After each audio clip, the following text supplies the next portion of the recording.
Assalamualaikum warahmatullahi wabarakatuh. Sahabat yang dicintai Allah, Ramadan menjadi kesempatan bagi umat muslim meningkatkan kualitas ibadahnya. Salah satu amalan yang biasa dilakukan dalam bulan suci Ramadan adalah sedekah. Baru-baru ini, banyak aksi sosial yang dilakukan berbagai lapisan masyarakat.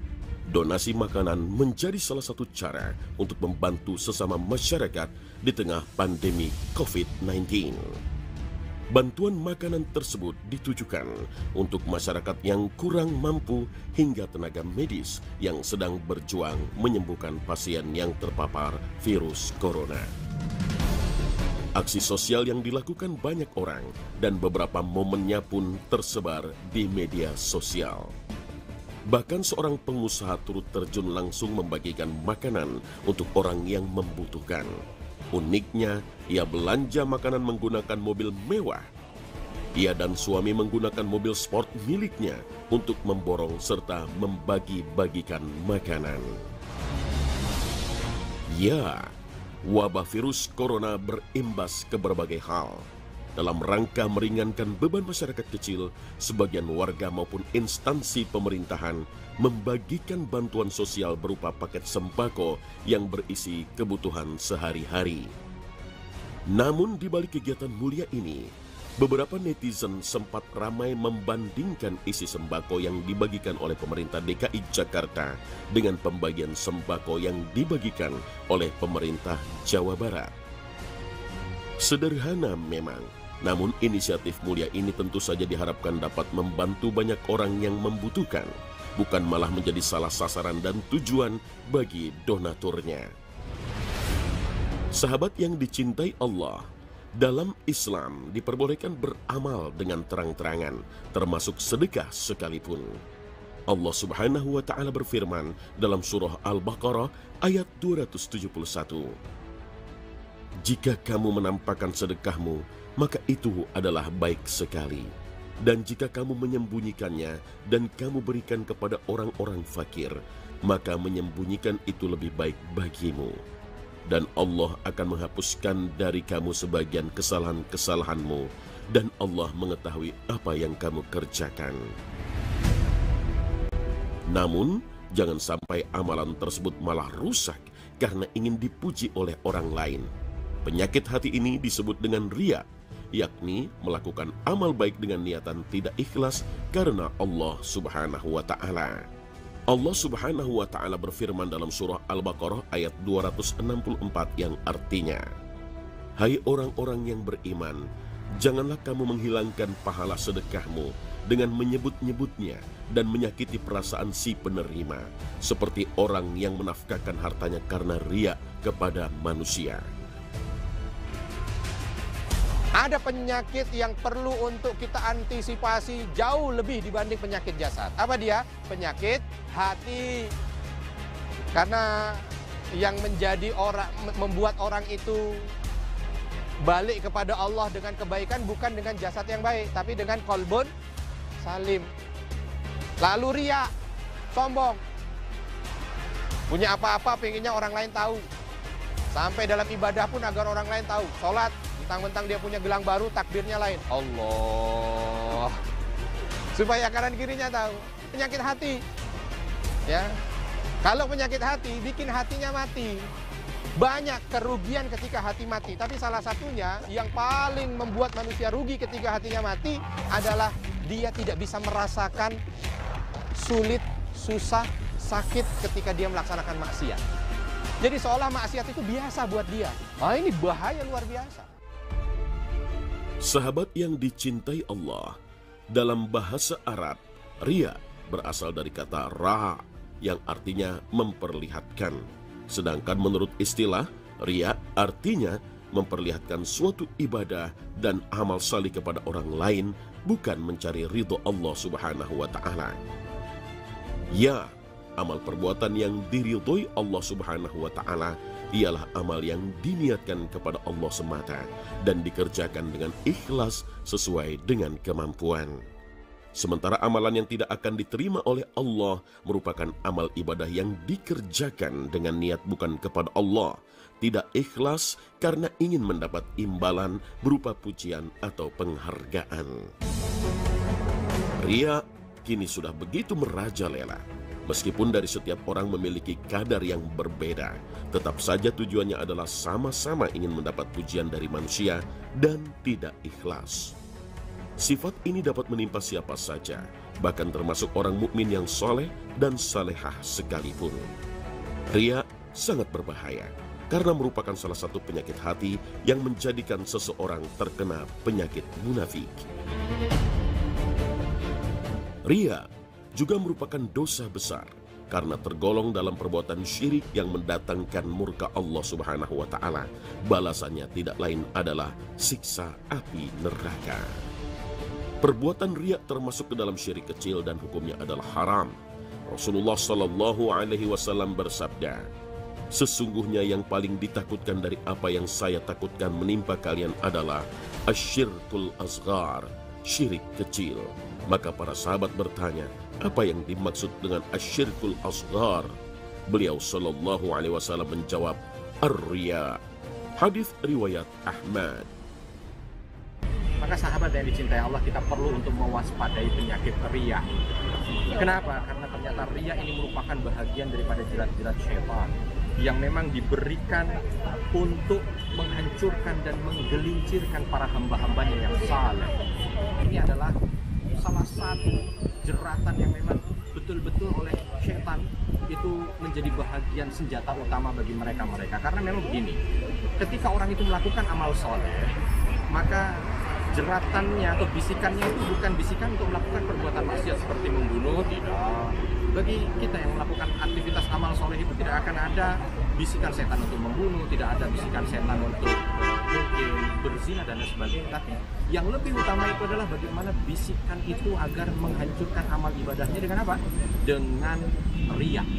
Ketika dia beribadah ingin dilihat orang, ketika dia beribadah ingin didengar orang dan lain sebagainya. Sahabat yang dicintai Allah, riya adalah penyakit hati yang tidak jelas keberadaannya. Karena kapanpun, dimanapun seseorang hendak beramal soleh, sifat ini selalu muncul tiba-tiba dan bisa mengakibatkan habis semua amal kebaikan kita. Beberapa jenis riya yang biasa muncul dalam diri manusia diantaranya. Pertama, riya dalam niat. Hal ini berkaitan dengan niat seseorang saat akan melakukan perbuatan yang menyebabkan tidak adanya keikhlasan. Kedua, riya dalam perbuatan, yaitu menunjukkan segala perbuatan atau ibadah di hadapan orang lain dengan tujuan untuk diperhatikan dan mendapat pujian. Riya dalam perbuatan diantaranya riya badan, seperti memamerkan tubuh yang kurus tanda rajin berpuasa, dan riya dalam pakaian misalnya mengenakan pakaian yang sesuai dengan syar'i agar dianggap sebagai seorang yang alim. Selain itu, riya dalam ucapan juga termasuk riya dalam perbuatan, seperti membaca Al-Quran dengan suara yang merdu dan fasih di hadapan orang agar dipuji. Sifat manusia yang kecenderungan ingin dipuji dan takut dicela menyebabkan riya menjadi sangat samar dan tersembunyi. Terkadang, seorang merasa telah beramal ikhlas karena Allah, namun ternyata secara tak sadar ia telah terjerumus ke dalam penyakit riya. Setan akan selalu menggoda hamba Allah untuk beramal agar dianggap hebat oleh orang lain. Ya, setan tidak akan berhenti berusaha menjadikan amalan manusia tidak bernilai di sisi Allah Subhanahu wa Ta'ala. Di antara cara jitu setan adalah dengan menjerumuskan anak Adam dalam berbagai model riya, sehingga sebagian orang melakukan riya yang sangat halus dan terselubung. Penyakit riya amatlah berbahaya karena ia menjangkiti seseorang bukan dalam keadaan seseorang bermaksiat, melainkan justru menyerang tatkala dia tengah beramal soleh. Bahkan Rasulullah Shallallahu Alaihi Wasallam mengatakan bahwa penyakit riya lebih berbahaya dari fitnah Dajjal.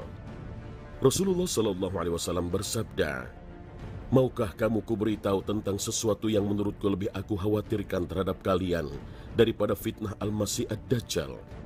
Para sahabat berkata, "Tentu saja." Beliau bersabda, syirik khafi yang tersembunyi, yaitu ketika seseorang berdiri mengerjakan sholat, dia perbagus sholatnya karena mengetahui ada orang lain yang memperhatikannya. Hadis riwayat Ahmad. Kekhawatiran beliau lebih besar daripada kekhawatiran terhadap ancaman fitnah Dajjal, karena hanya sedikit yang dapat selamat dari bahaya riya ini. Karena riya terkait dengan niat dan termasuk amalan hati yang hanya diketahui oleh Allah Ta'ala, maka bahaya riya dapat menimpa seluruh manusia di setiap zaman dan setiap saat. Na'udzubillahi min dzalik. Oleh karena itu, sebagai seorang muslim yang bertakwa kepada Allah Subhanahu wa Ta'ala dan Rasul-Nya, sudah sepatutnya kita menjauhi sifat tercela ini. Maka sahabat yang dicintai Allah, kita perlu tahu ikhlas merupakan bahagian sesuatu yang penting. Nabi SAW menegaskan, innamal a'malu binniyat wa innamal likulli imri'in ma nawa. Sesungguhnya setiap apa yang dilakukan oleh seorang hamba itu pasti akan ada niatnya, dan dia akan mendapatkan dari apa yang dia niatkan. Maka itu yang harus dijaga. Lalu bagaimana tanda-tanda riya itu hadir pada diri seseorang? Tanda riya itu hadir ketika satu orang itu melakukan amal soleh, inginnya dipuji. Jadi kalau seandainya dilakukan aktivitas amal soleh tapi ternyata tidak ada yang memuji, dia langsung loyo dan tidak melakukan amal soleh itu. Yang kedua, ketika dia melakukan amal soleh secara berjamaah, beramai-ramai, dia senang. Tapi kalau seandainya hanya sendiri, dia tidak mau, balik belakang dan tidak mengerjakan itu lagi. Nah, ini merupakan bahagian daripada tanda dan ciri. Jangan beramal karena orang lain lihat. Beramallah secara sir, diam-diam, yang kadang-kadang orang lain tidak lihat, tapi bismillah. Yang ketiga, jangan harapkan dan nantikan pujian orang. Sekali-sekali beramal solehlah tanpa ada pengharapan apapun dari orang.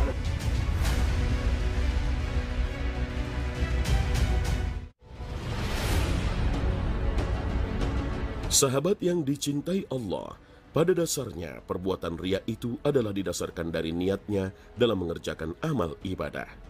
Orang lain tidak akan tahu bahwa apa yang dikerjakan itu tujuannya untuk mendapat pujian atau tidak. Biasanya penyakit ini timbul karena disebabkan beberapa di antaranya senang terhadap pujian dan sanjungan, menghindari akan celaan orang lain, dan mengharapkan kedudukan di hati orang lain. Tiga hal inilah yang bisa memicu tumbuh suburnya penyakit riya dan menggerogoti jiwa manusia. Bahkan penyakit ini bisa menyerang sebelum dan sesudah, bahkan pada saat amalan tersebut dikerjakan. Ya, riya bagaikan virus penyakit yang menyerang jasad manusia.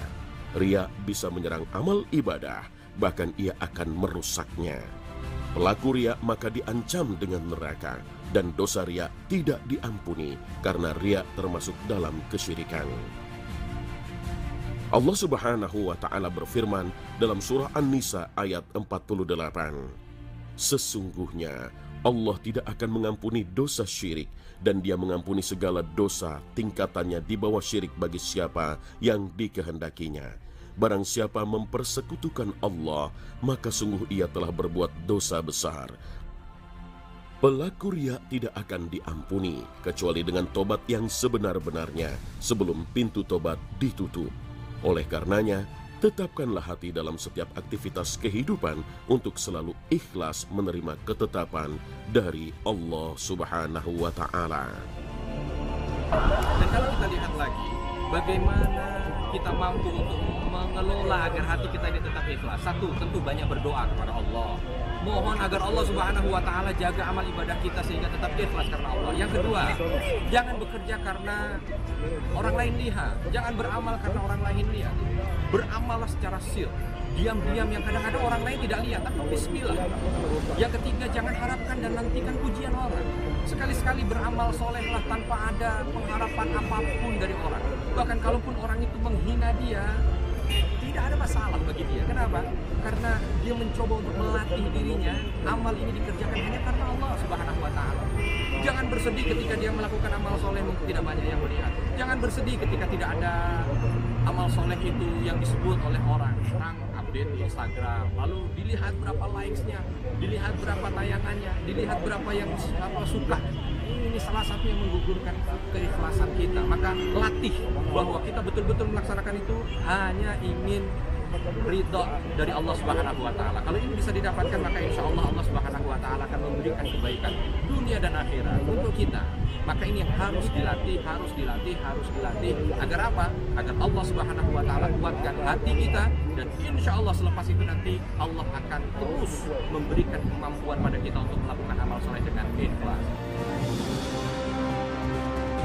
Sahabat yang dicintai Allah, riya sering diartikan melakukan ibadah agar mendapat pujian dari orang lain, mencari kedudukan pada hati manusia dengan memperlihatkan kepada mereka hal-hal kebaikan.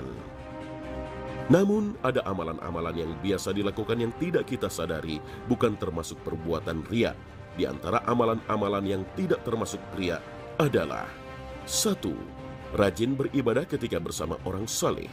Hal ini terkadang menimpa ketika seseorang berkumpul dengan orang-orang saleh, sehingga akan menyebabkan lebih semangat dalam beribadah. 2. Menyembunyikan dosa. Kewajiban bagi setiap muslim apabila berbuat dosa adalah menyembunyikan dan tidak menampakkan dosa tersebut. 3. Memakai pakaian yang bagus. Hal ini tidak termasuk riya karena termasuk keindahan yang disukai oleh Allah Subhanahu wa taala. Nabi Shallallahu Alaihi Wasallam bersabda, sesungguhnya Allah itu maha indah dan menyukai keindahan. 4. Menampakkan syiar Islam. Seorang hamba tidak berarti riya ketika menampakkan ibadah seperti sholat berjamaah, umrah, haji, karena di antara kewajiban yang ada harus ditampakkan dan diketahui manusia yang lain. Hal tersebut merupakan bentuk penampakan syiar-syiar Islam. Dan agar terhindar dari sifat riya, kita dianjurkan membaca doa, Allahumma inni a'udzubika an usyrika bika wa ana a'lamu wa astaghfiruka lima la a'lamu. Artinya, ya Allah, sesungguhnya aku berlindung kepadamu dari perbuatan menyekutukanmu di saat aku mengetahui, dan aku mohon ampunan dari sesuatu yang aku tidak mengetahui. Sahabat yang dicintai Allah, letak kebahagiaan bukanlah dengan memiliki istana yang megah, kendaraan yang super mewah, ataupun harta yang melimpah. Namun, letak kebahagiaan ada di dalam hati, yaitu hati yang memiliki keimanan yang selalu merasa cukup dan selalu bersandar pada Allah Ta'ala. Semoga Allah Subhanahu wa Ta'ala selalu memberi petunjuk kepada kita dan memberikan kita surga dunia, yaitu hati yang selalu merasa cukup dan jauh dari sifat mencari pujian dari manusia. Assalamualaikum warahmatullahi wabarakatuh.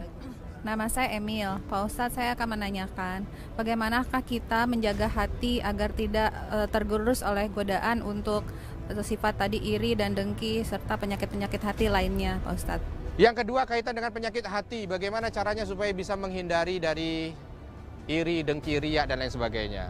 Tadi saya sudah sampaikan secara singkat, hiasi hari-hari ini dengan ibadah. Karena ibadah itu adalah suplemen hati. Dia vitamin hati, gizi hati. Kalau kita sering melakukan ibadah dengan sendirinya, hatinya itu akan baik. Kalau hati baik, dia yang akan menolak segala keburukan. Lalu, bagaimana terapi satu persatu dari penyakit hati? Contoh, kalau kita sering sombong dalam kehidupan, terapi sombong kita. Dengan apa? Menjadi orang yang tawadhu. Jangan apa-apa yang kita punya, kita pengennya tunjukkan ke orang. Jangan. Begitu ingin tunjukkan, kita langsung. Apa itu yang ada di tangan? Gak ada. Jangan apa itu yang ada di tangan?